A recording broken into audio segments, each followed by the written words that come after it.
Hey folks, this is ioEther. I'm back with some more World of Tanks. As you can see, this is Buraz in the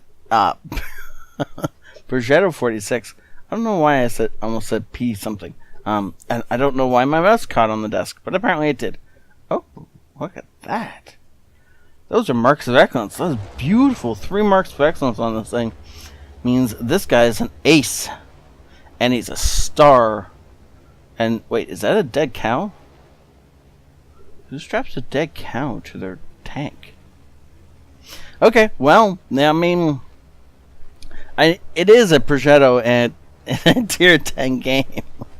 So there's that. If you don't know what this is of course the premium tier 8 Italian tank. This is the first one of the Italian line that ever came out in wargaming, or World of Tanks. That's the one. And the rest of the Italian line soon followed afterwards. This thing has, I'm not going to call it an auto-loader, it's auto-reloader, I think is what it's called. But it fires in, you can fire the entire clip of 3 if you want to, or you can reload after each shell. And the less shells you fire out of the entire clip, the faster it reloads. Really what you want to be doing with this thing is firing 1 shell, and then 1 shell, and then 1 shell, and waiting for that reload each time, and only emptying out the entire clip when you desperately need to. The amount of time it takes to reload that entire clip is so long that it really punishes you unless you're, if you're not firing 1 shell, and then waiting for that reload, and then firing again. So, we'll see what he chooses to do. In this case, I don't think he's going to get the bat chat out. And so he does, in fact, just fire 2 shells. He was hoping to hit that second shell. He didn't. One other important thing to note about this tank. If you fire the second shell before the first shell, or if you fire before any of those shells have completely reloaded, it starts the entire reload process over again. So, if you get like a 1/10 of a second away from reloading the second shell and you fire, that's another 12 seconds before you, 8 seconds I think it is for the second shell before you have a shell again. Actually, that's not correct. I don't remember exactly. It's bad. Don't do it. You have to wait for the full reload. Yeah. So if you fire before the first shell reloads completely, then you have a 12 or an 8 second plus 6 second reload. And if you fire the second shell, that just compounds the problem. This tank gets complicated when you start talking about reloads. Is basically what it comes down to. He has done about 780 damage so far. 700. Now we go. Up over 1,000 now. But really, he's only landed 1 or maybe 2 shells per clip, and he's firing more than 1 time.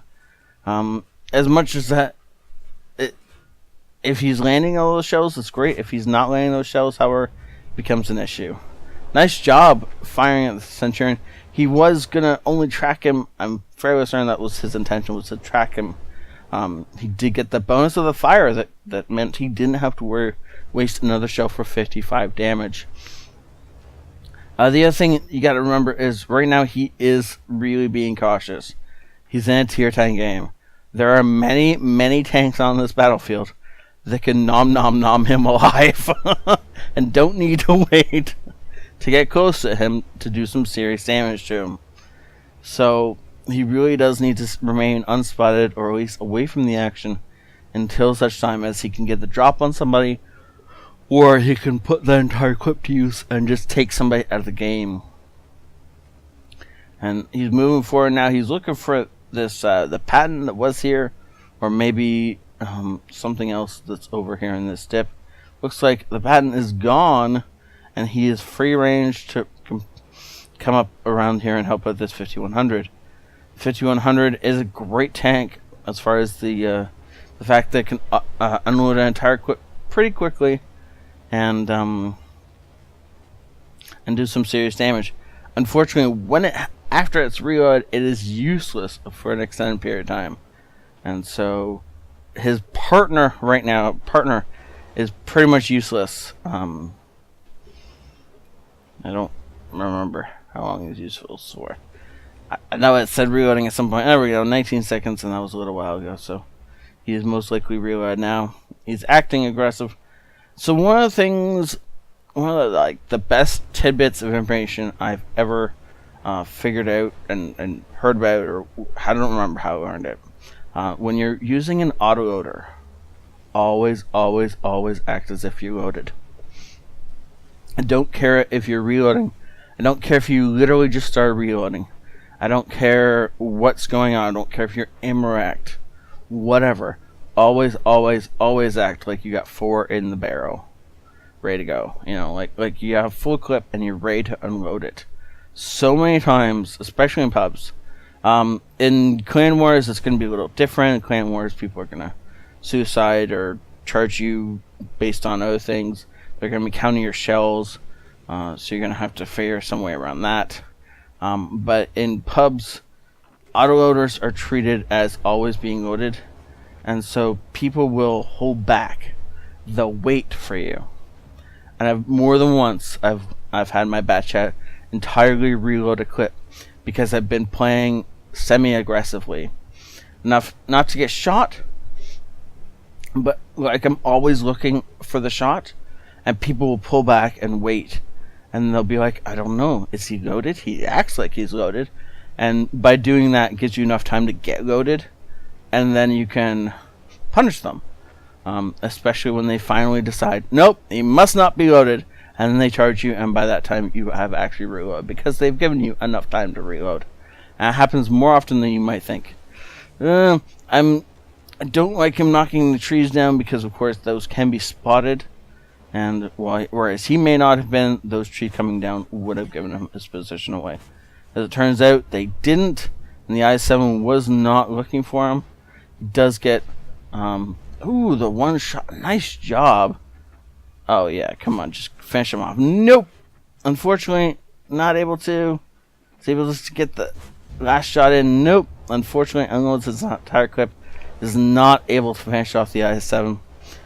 He's going to need prem rounds to punch through the Glare Glacis. And he's not loading them up. But, obviously, if the I-7 gives us that drive wheel again, we can put one through there. The unfortunate thing is, now, of course, he gets to reload his entire clip. But, upside is a dead I-7, and that is always worth it. Oh! See, that's the problem with firing before you've reloaded. Now he gets to start the entire reload over again. Whereas if he'd waited a few more seconds, he would have had 2 shells in the barrel. And then he could have probably finished off that T-34. Assuming he didn't bounce one of those, obviously. But the reload time is so long with this thing. If you unload the entire clip, it's just not worth it most of the time. Unless, of course, you are going to finish off a target, or you're fighting for your life, in which case, you know, it all goes out the window if you're fighting for your life. So he does spend the time, reloads entirely, sees the side of the 263, and will take that shot all day, every day, because that shot will never go out of style. Side of an enemy 263 is always something you want to be shooting into. Side of a YAG tire is worth actually getting hit by the T-34, because, unfortunately not able to unload the last shell. He does get 2 great shells into a YAG tire. That's worth a little bit of damage from the T-34, especially when he's able to come around the rock and finish off the T-34, and then push on towards the YAG tire. Now the YAG tire is most likely going to be looking at the 4005 next to us, so if we reload completely, we should be able to finish this guy off. He fires, I think he fired at the 4005, firing on the move, unfortunately not able to put the shell exactly where he wanted the shell. Does put 2 others right where he wants them. Now he's got to get around this rock so he doesn't get killed. And there was a T-44-100 around here somewhere, so he does need to worry about that guy. But if that YAG tire tries rounding this corner, we're going to have a field day with him. So 4005 didn't die. He did get knocked down to 2 health. Aha! I'm going to pause this right here. I love this.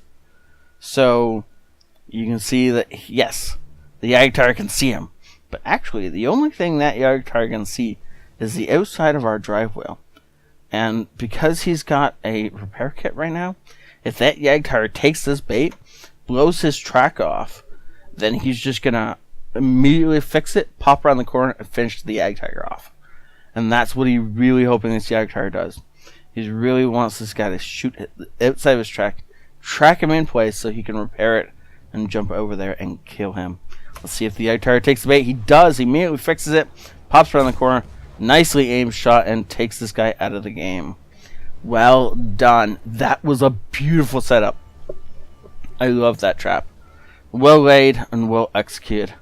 Once the ioEther fired, his fate was more or less sealed, but not entirely. I mean, we could have bounced the shot, but it was unlikely.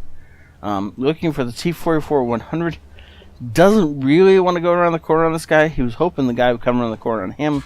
Doesn't look like that's going to happen, though. And so he's going to try and be firing into, upper part of that hull where he can pen. And he does put 2 shots through it for the kill. 7 kills into this game. He's got to reload an entire clip. He's running out of ammo. Oh, the E75 gets spotted for, I think, for the first time in this game. So that is an issue. Because that means there's a T10 and an E75 back here somewhere. So our team has 2 health on our FV, a ioEther, and then 2 tier 8s, and their team has 3 tier 9s. One of them on full. One of them on 282 health. Now we get spotted, but that doesn't matter because the ioEther actually takes out the E75, and we get some of the spotting for that. I'm actually surprised the FV has survived all this. Just an HE shell somewhere in his, nearby him would take him out of the game. Ooh, there's the T10 on half health, and there is the Patton. Unfortunately, we do not land the shell on the Patton. Well, I mean, technically we landed it, but, it didn't do anything. FV fires and takes a chunk out of the T10. So not worrying about the T10, he's actually focusing solely on the Patton. Patton returns fire, but we're just going to go ahead and put 2 shells straight through his undercarriage. Unfortunately, that's not enough, and he takes us out of the game. Patton's left on 100 health, T10's left on... Oh, wait, the T10's AFK. Oh, well that changes everything then. The T10's AFK, then all we're worried about is the Patton. And of course... oh, it happens. It happens. And that is game. Well done, well played. Unfortunately, doesn't survive the encounter. But... considering this... let's go. Can we not get back to him? We can't. Okay, whatever. He's in a premium vehicle. He played a heck of a game. How many credits do you think he made? Because I'm going to bet you're wrong, and it's higher. The tagline that came with this email was money, money, money. And he made a ton of it. Almost 5,000 damage by himself, and another 3,300 spotted. Yeah. We're going to jump over, and your jaws are going to hit the ground. It's good money. This has got to be the most money I've seen somebody make in a World Tanks game. That's 250,000 credits in a single game. Good lord. I mean, I've seen 100. I've seen 140. That's staggering. But that's what you get when you're in a tier 8 tank, a tier 10 game, and you're doing this much work. Ace Tanker, obviously Spotter, Bruiser, Arsonist, Duelist, and Fire for effect. He gets the Lavashinko's medal, which is destroying 2 enemy tanks that are higher level than you, and of course the Top Gun. Wait. Yes, he only had 7 kills, and not the 8 needed for the Radley Walters. So close, but not quite there. 4,800 damage. The only one better than him on damage is, of course, the FV. But the FV gets half of its experience because of the fact that he's tier 10. Whereas we were only a lowly tier 8 in this game. I do need to say some props, wow, extend some props though. The FE was amazing. The Warshik did work as well. Without these three, this game would have been vastly different. That pattern we killed at the end did 4,000 damage. The T-34 we met near the end did 3,600. I mean, this enemy team was actually stacked with some pretty good guys. If their T-10 hadn't been AFK and their E-75 hadn't been sitting at the back this entire game, this game may have turned out a little differently, or at least it would have taken a lot more work to get it done. Either way, these guys made bank, and that is why he made so much cash out of this. The 160 base, which I haven't seen that in a while, if ever, and then on top of that, he was running a personal reserve. The only thing that would have made this better is if his clan had been running something at this time. He would have made a ton of dough. And somehow, I mean, even after everything he spent, he still walks away with over 200 grand off this game. That is worth it. And unfortunately, still ended up meaning he died, but still, great game. Thank you so much, Perez, for sending this in. Perez, sorry. I'm sorry that this game, so for any of you who didn't know why I didn't produce games on Sunday and Monday, it is simply because of the fact that my computer died, and I had to get parts. And so, yeah, this game should be out bright and early on Tuesday morning. And oh, did I just see a screen flicker? I hope not. We're gonna assume the computer's fine. I've replaced some parts. We're gonna go from there. And I've just realized you guys can't see these numbers. Huh. My bad. I'm gonna have to change that. Okay. Well, things to fix for next game. Thank you all. Have a great night. Or have a good day. And I'll see you next time. This is ioEther out.